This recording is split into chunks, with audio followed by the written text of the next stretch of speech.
Assalamualaikum warahmatullahi wabarakatuh, teman-teman semua yang dirahmati Allah. Peace be upon you and Allah's mercy and blessings. My dear friends, may Allah have mercy on you. Alhamdulillah, puji syukur tiada henti. Kita berjumpa lagi di sesi kedua ini. All praise be to Allah, ceaseless gratitude. We are able to meet again in this second session. Setelah di sesi sebelumnya kita sudah mengenal kitabnya. Nah, sekarang saya Al-Fakir ingin mengajak teman-teman untuk memahami jantung dari seluruh ajaran yang ada di kitab ini. After our previous session where we got to know the book, now I, Al-Fakir, wish to invite you, my friends, to understand the heart of all the teachings contained within this book. Ibarat bangunan, ini adalah pondasinya, yaitu tentang takwa dan 3 pilar utama yang menjadi kerangka pembahasan kitab ini. Like a building, this is its foundation, which is about taqwa, and the 3 main pillars that form the framework of this book's discussion. Poin pertama, taqwa sebagai kunci petunjuk kita. First point, taqwa as our key to guidance.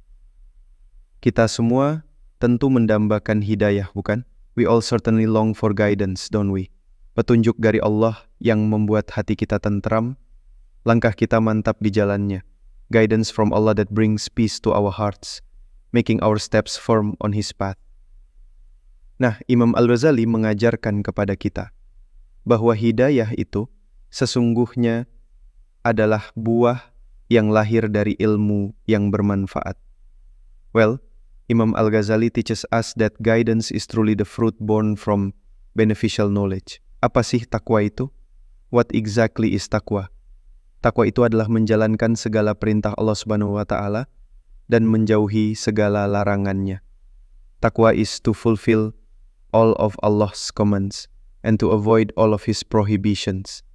Inilah kunci utama untuk mendapatkan petunjuk dari Allah agar kita bisa meraih keberuntungan sejati, baik di dunia ini maupun di akhirat kelak. This is the main key to receiving guidance from Allah, so that we can attain true success, both in this world and in the hereafter. Poin kedua, 3 pilar utama kitab, peta jalan kita belajar. Second point, the 3 main pillars of the book, our learning roadmap. Imam Al-Ghazali memandang hidayah itu sebagai sebuah kesatuan yang utuh, yang terdiri dari 3 aspek yang saling terkait, seperti trilogi yang tak bisa dipisahkan.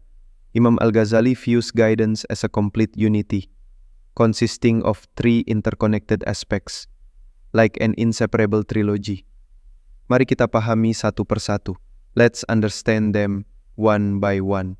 Pilar yang pertama, teman-teman, adalah adab dalam ketaatan, atau sering disebut Zahiru Taqwa. The first pillar, my friends, is etiquette in obedience, often called Zahiru Taqwa. Bagian pertama ini, teman-teman, akan mengajak kita untuk menata amalan-amalan lahiriah kita. This first part, my friends, will invite us to arrange our outward actions. Ini adalah sisi ketakwaan kita yang terlihat oleh mata orang lain, yang bisa diamati. This is the visible side of our piety, which can be observed by others. Lalu, pilar yang kedua, ini tak kalah pentingnya, yaitu adab dalam menjauhi maksiat, yang disebut juga bathinu taqwa. Then, the second pillar, which is no less important, is etiquette in avoiding sins, also called bathinu taqwa. Nah, kalau yang pertama tadi fokus pada yang terlihat, pilar kedua ini justru menyelami ranah yang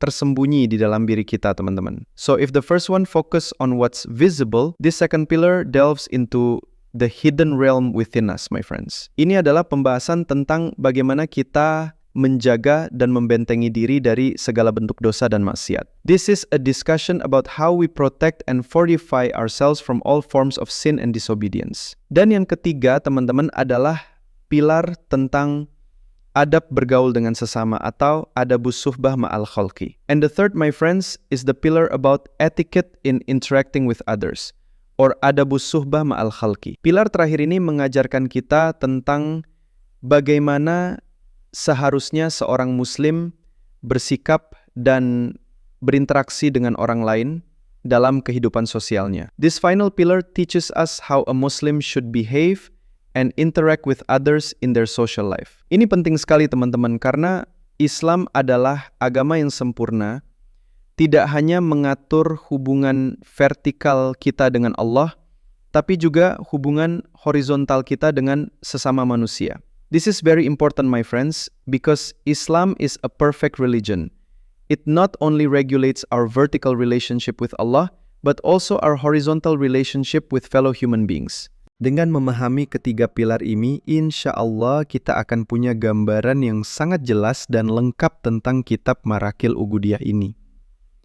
By understanding these three pillars, God willing, we will have a very clear and complete picture of kitab Marakil Ubudiyah.